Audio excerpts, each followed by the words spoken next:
Just the support without the pressure. I think everything has so much pressure on it these days that our young student athletes don't need it. I Because agree. burnout's a real thing. And that's what I hate is when people stop doing something because they fell out of love with it. I mean, I've been doing this for 20 years here and it's the same love I've had on day one.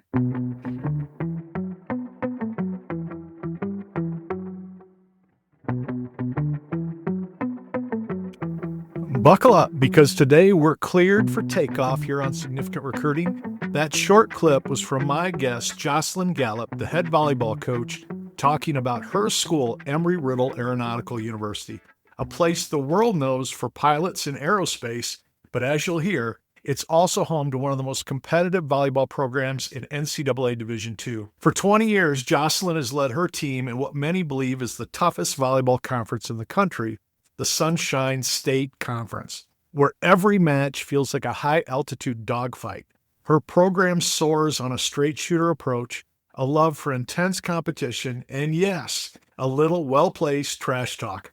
As a former Division I standout at San Jose State, she knows exactly what the best looks like, and she isn't afraid to push her players to reach cruising altitude and then find a little extra thrust to climb even higher. Okay, enough of the flight metaphors. Today, we're talking about recruiting at Embry-Riddle, what she looks for in student athletes, and why this university is far more than a training ground for pilots and engineers. If you want to learn more about me, my books, or how I help families navigate the recruiting journey, visit CoachMattRogers.com, and don't forget to subscribe to my free weekly newsletter. Now, let's get airborne with Coach Joslynn Gallop. Coach, welcome back. I want to dive into recruiting. This has become my world. I love talking about recruiting. I love hearing how coaches recruit. I work so hard to get kids to think about how they're perceived and the impression that they're giving out even when they don't think anybody's watching. Mm-hmm. Is there one thing a recruit can do when they're visiting you or you're visiting them in that first 10 seconds of the meeting that really leaves a lasting impression in you? Being outgoing is a huge piece, right? Yeah. We're trying to do something here together, and being quiet and reserved is hard. We need to be approachable and outgoing and be prepared. Know about Embry-Riddle, know about myself, the staff, the player. It's really easy to find information. I don't need you to read my bio as far as like spit it back to me. It's good to be engaged. Having that engagement right away is super helpful. Absolutely. Tell me how you feel about this. I remember early on as a coach, and I was a young coach like you when I started, and I remember recruiting a kid, and I was about to hang up the phone with them after our first call, and they said, "Talk to you soon, Matt." And I don't know why that deflated me and got to my nerves, but I grew up where we called every coach. Mm-hmm. We gave them that respect. And when that young man called me by my first name, it did something to me. And I don't know why. I don't know if it was because of my age or what. How do you feel about that when a kid, I don't know if you've ever had that happen. Do kids call you by your first name? Do they call you coach? What do you prefer? So I am coach. When I first started at 26 here at Embry-Riddle, it was very strange when you first start coaching because I'm your age, right? Yeah. When I was at San Jose State, when I was at St. Mary's, I was a year or two older than them. And so it was a little bit strange to be like coach. Yeah. But I think it's very much a sign of respect, and it's a great way to, be able to just build that connection. Yes, I am Joslyn, but to you, I am coach. And, when you grow up and leave here, I had a former player call me Joslyn the other day. I was like, that was weird. Well, man, it's out of her mouth, right? Yeah. It's just a sign of respect. And I think it's a great way to show that, Yeah. Yeah, I do too. Maybe it's old school thinking because there's so many coaches, when my daughter started playing club volleyball, I said, it was a male coach. I said, yes, coach. Yes, sir. Mm-hmm. That's what you do. And it wasn't 20 minutes into practice. Her first practice as a 12-year-old. He goes, stop it. Stop calling me coach. Stop calling me sir. Stop saying yes, coach, no coach. This is my name.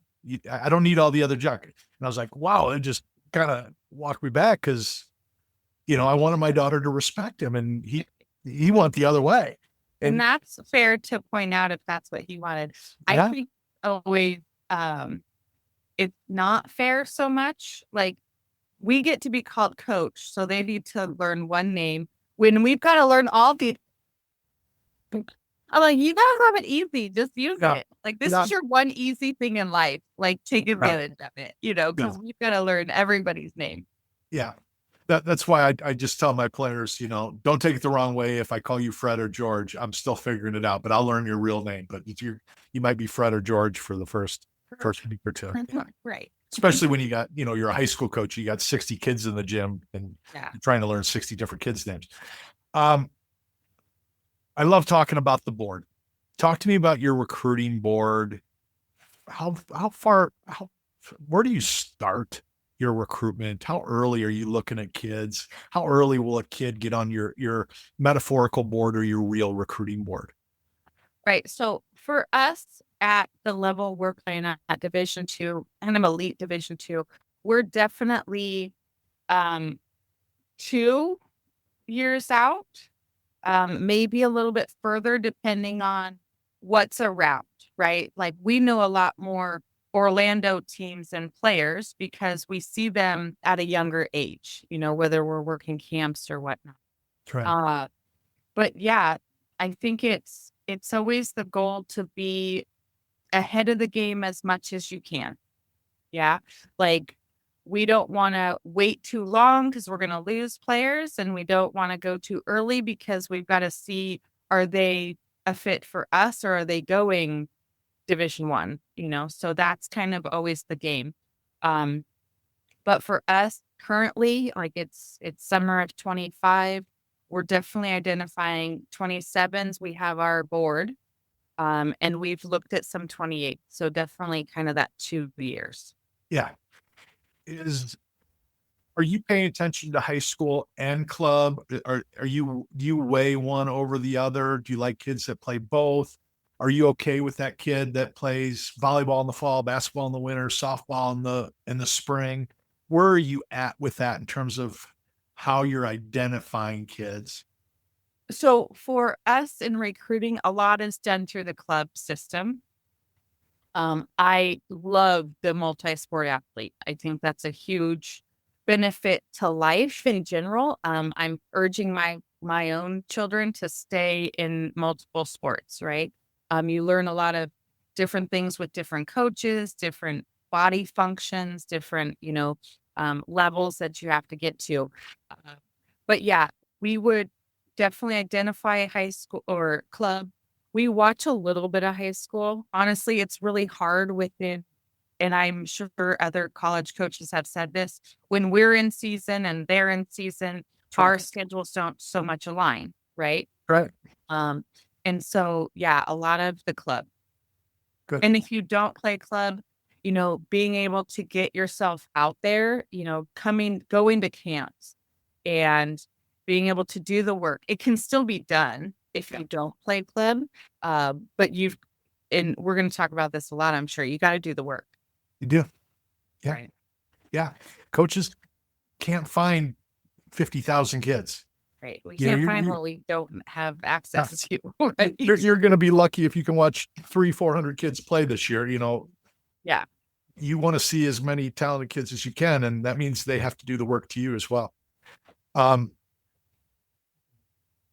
back to your board a little bit, I have families every day, it seems like, will say, Matt, college coaches don't start recruiting until our junior year. Why do we have to do anything before that?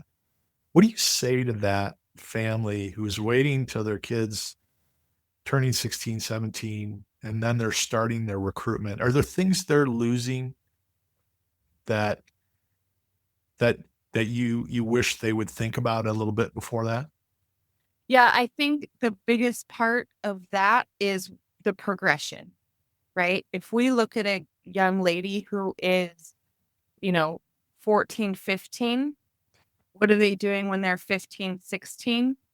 What are they doing when they're 16, 17? Seeing the progression is exciting because, okay, this young lady is really invested in the time that she's working at her craft, right? Right. Um, what growth spurt or muscle development or just the light bulb finally went off, right? Right. Being able to see that progression weighs a lot, especially for us and other coaches who are looking at the 16-year-old.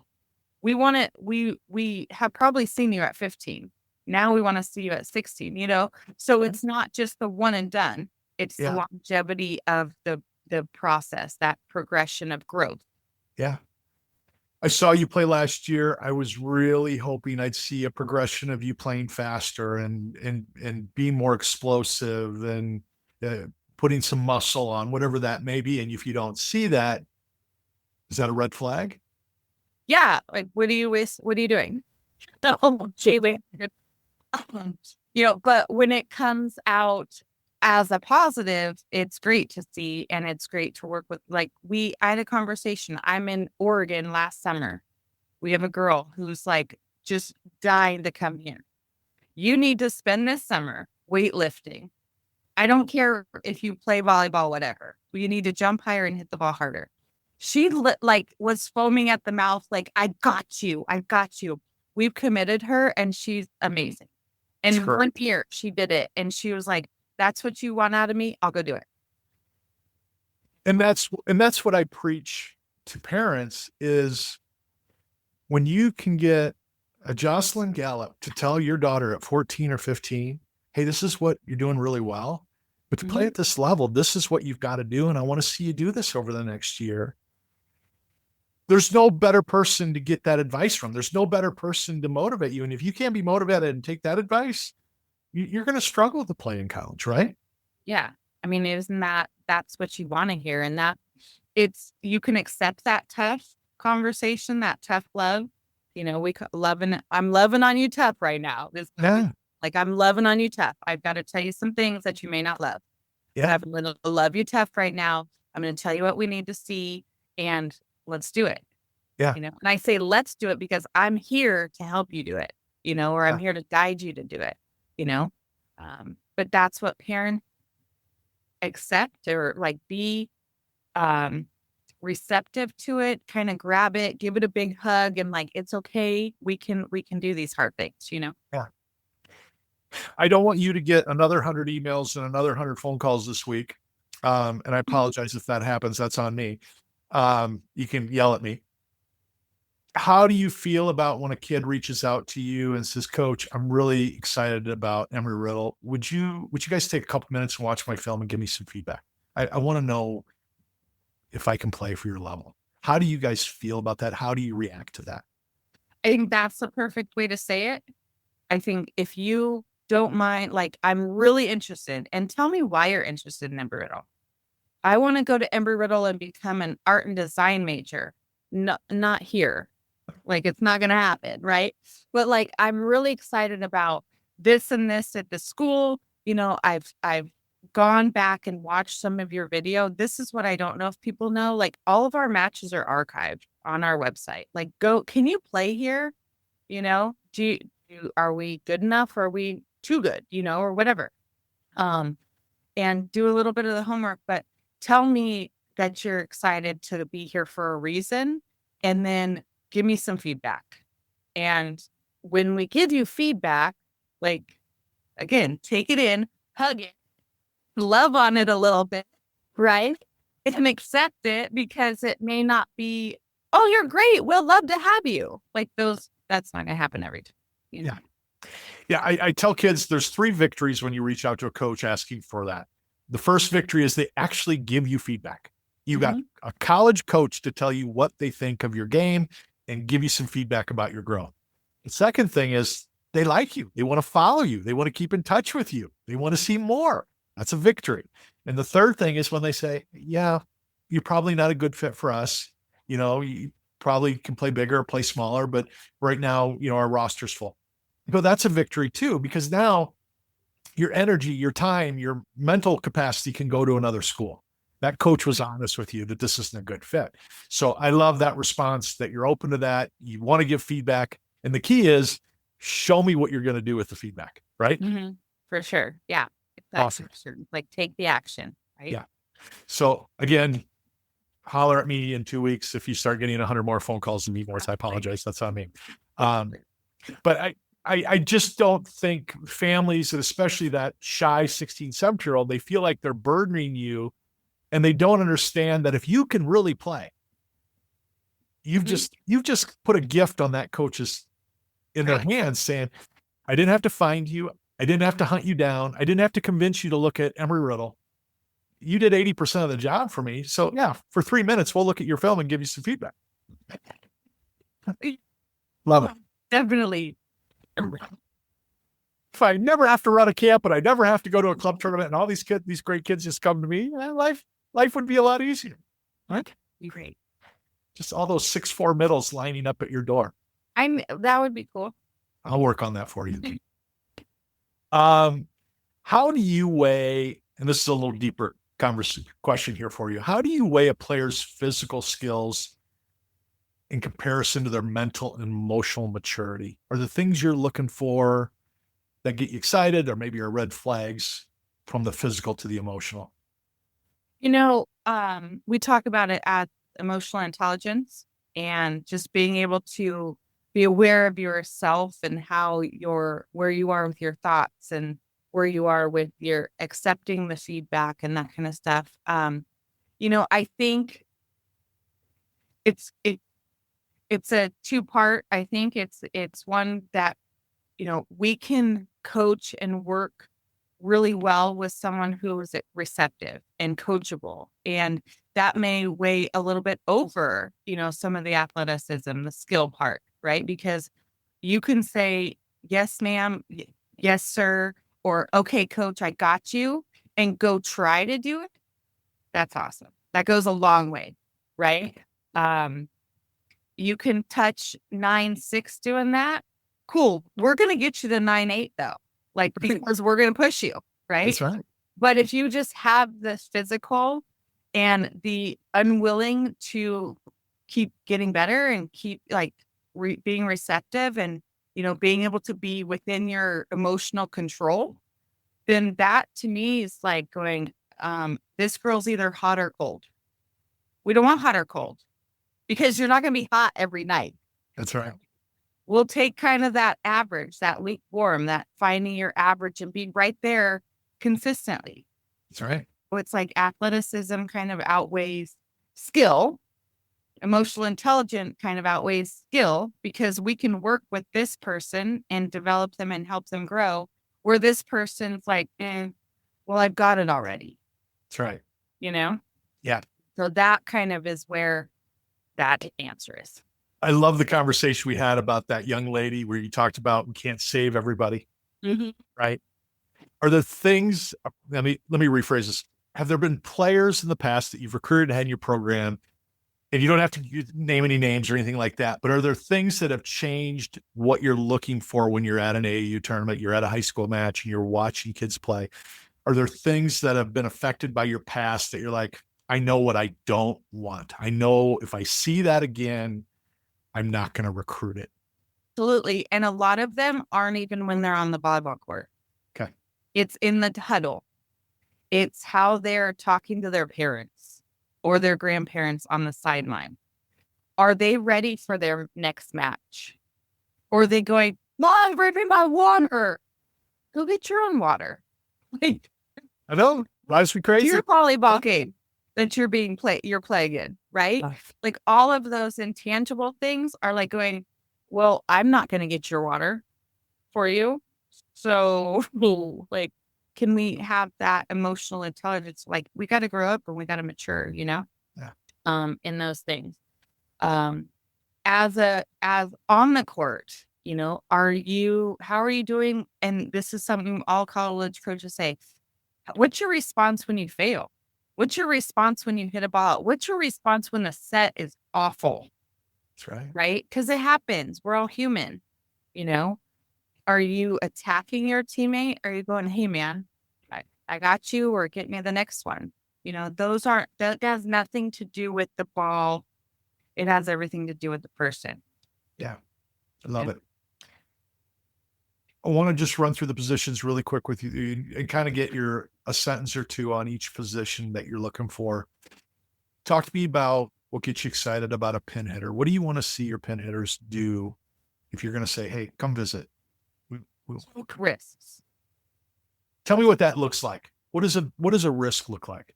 Don't tip on game point. Game out. If we're going to go down, let's go down swing. Go big. Let's go big. Take the risk. There's a time and place for things. And our mentality is go, aggressive. And if you don't see that it's time to back off, we'll help you back off, but you have the green light until told otherwise. Does that come from analytics or just from your history or just how you want to play? I would say all of it. Okay. You don't win very many games when you tip on game point. That's right. That's a stat out there, right? Yes. And we want, I think, aggressive play and the backing from the coaching staff gives these girls confidence. And that's all we want them to have. Go for it, girl. Yes. And if we don't make it happen, okay, it's not a life and death situation, guys. Yeah. Yeah. But so I would say all of it. And that's just as a competitor, that's what I want. Let's go hard. That's right. That's right. And if you're not doing it in practice, you're not gonna be ready to do it in the games. For sure. Right. Yeah. How about your middles? What do you love seeing in your middles that get you giggly inside? I love middles. I played middle. So middles at Embry-Riddle have a tough job. I got to tell you that. Okay. Yeah. Let's have a blocking mindset. It's all about shutting down the other team. Again, that aggressive side, and get set balls, right? I've talked to middles recruiting, and it's one of the hardest positions to recruit, I believe, because they're not getting set enough. That's right. And there's ways to communicate to your setter. Hey, I'm here, set me the ball, without being how does it really sound when you're at San Jose State in the 90s? Huh? I promise. Just like that. I promise. I was such a good human. I was like, hey, can you set me? Can I have the number to your setter when you played at San Jose State? No, you can't have her name. But be like a person there. Don't just run around in circles and work your tail off and get no reward, right? But you have to sometimes ask for it, demand it, request, hey, I'm here, because it's an easy place to just become this blocker. Yeah. All right. I'm a basketball coach, so knock me on my tail here if I don't understand this, but I watch so much freaking club volleyball, it makes my eyes bleed. It drives me crazy when the middle and the setter or the outside, when they're blocking, are a foot apart. There's no unity. They're not making that big wall. Does the coaching affect how you recruit when you see they haven't been taught some really basic principles that they've got to have to succeed at your level? Patience to lead to success, right? I'm about to that. Okay. So I hear the words, but I see the facial expressions tell me something else. Blocking is so hard. Yes. Okay. Reading the other team and what they're doing is so hard. Yes. What you come to Embry-Riddle with will not be how you leave here. Correct. And I will not say anything bad about where you're coming from, but you need to practice it more. Right? So patience. Success will come with patience and repetition until we can't jump anymore. Yes. But does it affect your ability to recruit a kid if you see they're being coached in a way that's so, especially if maybe you've seen them 2 or 3 times over the course of multiple tournaments and you're like, this isn't being taught, because it never gets any better. For sure. Is it the kid? Is it the coach? Do you have those questions where you're like, Okay, are they being taught the right way and they're just not doing it? right? Or how does that So, affect you? and yeah, it does. And there may be a pass at some point, right? So in our defensive system, we swing block. And if you've never learned how to swing block, you've never read the game as a swing blocker. Okay. And if you're not doing it this way, you can learn it after a long, long time. Patience, right? At some point, we may pass because you're not getting high enough. You're not fast enough. Like the game speed may take you out. Right. Right. Because if it's clearly happening over and over and over, maybe the speed of the game is the pace of the game, like where we're going to play is not, you're not able to adapt to that. Love it. All right.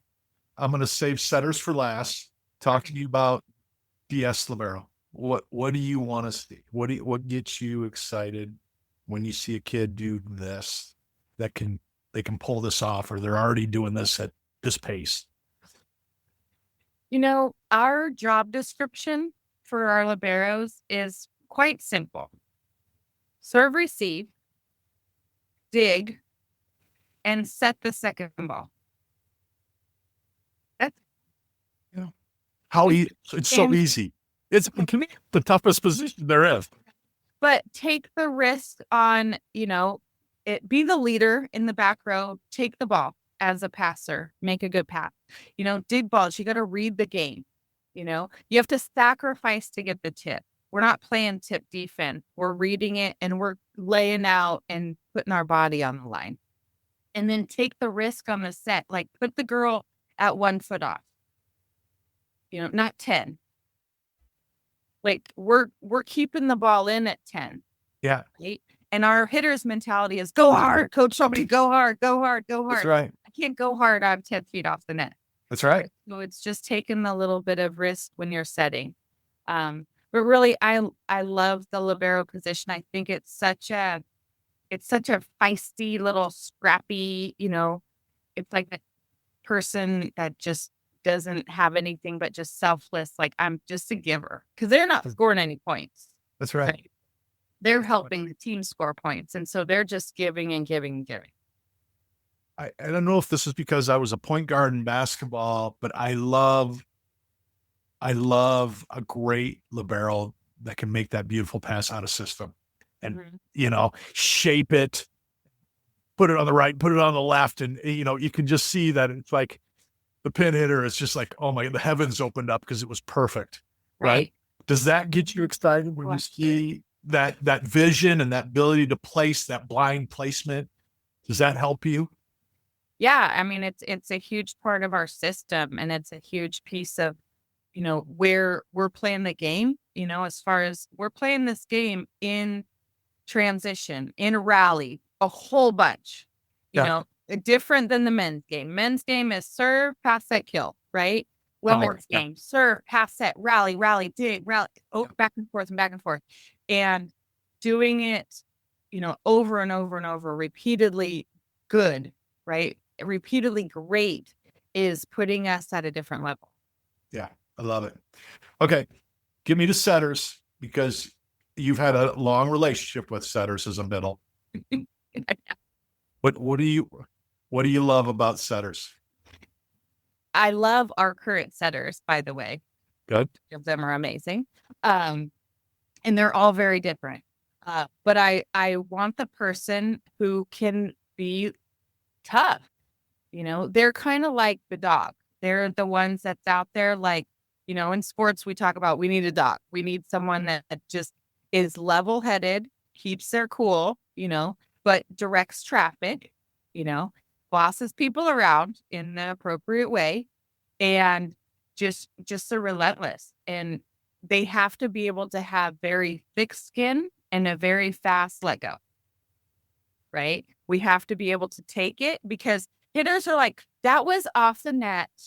That was too tight. That was too far outside. We'll be a better hitter. Yeah. Right? That's what I would say if I was a setter, so I shouldn't be a setter. Okay. Don't let me do that. But you're getting critiqued every single touch, right? You've got to be able to take it and let it go. Next ball. Okay, whatever you said, I don't even hear what you said, and I'll get you the next one. You know? But they're the heart and soul. They're a quarterback. I mean, all these things we know, like they're just the people that really get us going. If a kid has all those toughness qualities, but is quiet and isn't a great vocal communicator, great leader, does everything really well, can they play for you if the vocality isn't there? Yeah. I wouldn't say that our setters are over the top personality wise, as far as like, the outspoken and this, but they're reliable. Yeah. I know what I'm getting Yeah. out of each one of our set. I know every single day I'm getting this out of Ashlyn. And if she's not quite there yet because something's going on or her day or her test or whatever, we can have a real quick conversation like, hey, girl, I need you. Like, we need you. Like, are you ready to do this? Do you need a minute? Take a deep breath. Like, let's get back on track. And they're just tough. They don't have to be the party in the box. They got to be the steady Eddie. They got to be the one that we know what's going to come out of them. Right. I love that too. Last two questions. I'm 16 years old. I want to be a pilot. I want to be an engineer. I'd love to play for you. What advice would you give me to start that journey? Email, reach out, have your stuff together on your email, know about us, know what you want. Tell me what you want. This is all about living out the dream, right? We grow up as young student athletes and we have this dream, like, I want to be this person. Tell me about it. And if it works out, I want to help you get there. Right. And share video, and don't just share the great video, share video, like share some stuff where you fail. Yeah. Share some stuff where you succeed. Right. Yeah. And if those two things catch us, those three things catch us, we're going to come see you. Yeah. Yeah. I always tell kids, I love watching film and I'm already thinking about how I'm going to coach you for the next 4 years. Right. That gets me excited about recruiting you when I already see I could turn this lump of clay into something beautiful. There's something there to work with. There's something there, and we all see it and we all see it differently. And we, what I have in my head and what my assistant coach has in his, like, we just kind of put it all together and it's very exciting. Recruiting's fun. All right. I'm going to put you in a gym.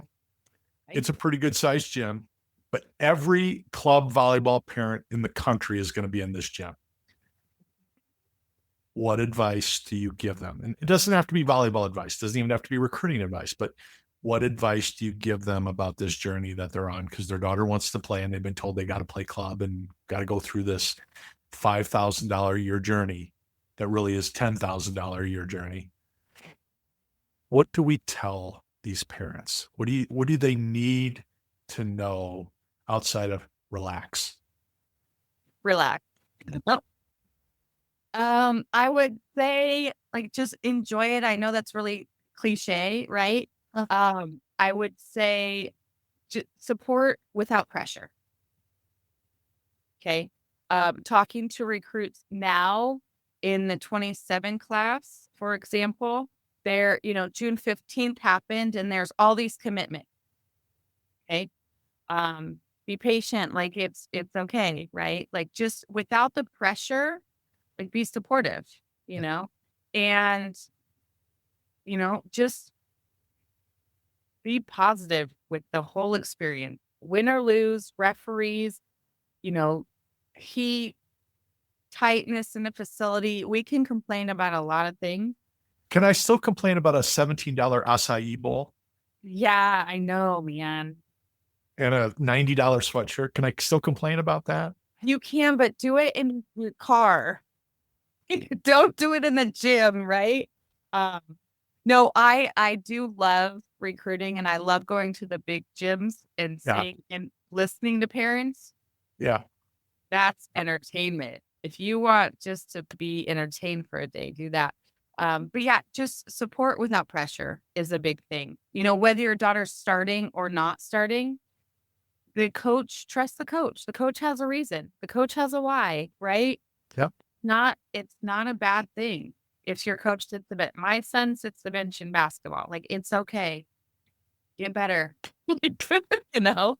But just the support without the pressure. I think everything has so much pressure on it these days that, our young student athletes don't need it. Because Agree. burnout's a real thing. And that's what I hate is when people stop doing something because they fell out of love with it. I mean, I've been doing this for 20 years here, and it's the same love I had on day one. Can you and I put a commission together to at least shorten the club season? Can we work I on that? don't understand why it starts in January. I'm not quite sure about that. I Yeah. don't know why there has to be club tournaments every weekend. Yeah. Don't know about that. I don't either. And going back to having 2 boys, I'm so glad I didn't have a girl because I don't have to have a girl in club volleyball. Yeah. I go to the club tournaments, but I don't have to watch my own kid and be there for all that. I think if you have a girl, now that I've gotten to know you, I think that beautiful brown hair of yours would be bright white if you had a daughter going through this journey. Hey, it's training. I got evidence right here. That's where I wear my hat because I have to cover it now because it's so white. Yeah. Yeah. But no, I think that, so yeah, just keep doing it. There's a place. There's a place for everybody. You just gotta do the work. Great advice. Coach, you've given me more time than I deserve. It was as fun of a conversation, if not more than I expected. You're so great. You are a hidden gem at a university that's a hidden gem. I know it's not so much in Florida in that league that you're in because you guys kick a lot of butt down there, but I'm just so happy that all the families across the country now have a better idea of what Embry-Riddle is. They know how great of a coach you are and how great of a person you are. So thank you so much for doing this. Thank you for the invite. And that's a wrap for today's episode of Significant Recruiting with Coach Joslynn Gallop. Her straight shooter approach, love for competition, and belief in developing the whole athlete is exactly why her Embry-Riddle program continues to stand out. Don't forget, part 1 of our conversation was all about her coaching journey on the Significant Coaching podcast. So if you missed that, go back and give it a listen. And be sure to subscribe to my free weekly newsletter at CoachMattRogers.com. You'll get my latest blogs, podcast episodes, and recruiting tips right in your inbox. Thanks for listening, and we'll see you next time here on Significant Coaching.